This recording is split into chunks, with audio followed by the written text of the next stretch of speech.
ಆದದ್ದೆಲ್ಲ ಒಳ್ಳೆಯದಕ್ಕೆ ಆಗಿದೆ, ಆಗುವುದೆಲ್ಲ ಒಳ್ಳೆಯದೇ ಆಗುತ್ತಿದೆ, ಆಗಲಿರುವುದು ಸಹ ಒಳ್ಳೆಯದೇ ಆಗಲಿದೆ.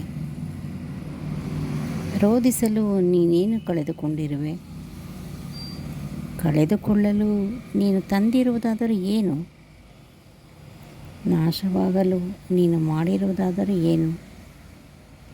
ನೀನೇನೇ ಪಡೆದಿದ್ದರೂ ಅದನ್ನು ಇಲ್ಲಿಂದಲೇ ಪಡೆದಿರುವೆ. ಏನನ್ನೇ ಅರ್ಪಿಸಿದರೂ ಅದನ್ನು ಇಲ್ಲಿಗೆ ಅರ್ಪಿಸಿರುವೆ. ನಿನ್ನೆ ಬೇರೆ ಯಾರದ್ದೋ ಆಗಿದ್ದು ಇಂದು ನಿನ್ನದಾಗಿದೆ, ಮತ್ತು ನಾಳೆ ಇನ್ಯಾರದೋ ಆಗಲಿದೆ.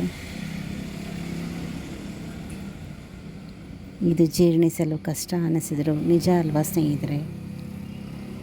ಪರಿವರ್ತನೆ ಜಗದ ನಿಯಮ, ಇದು ನಾವೆಲ್ಲರೂ ಒಪ್ಕೊಳ್ಳೇಬೇಕು. ಧನ್ಯವಾದಗಳು.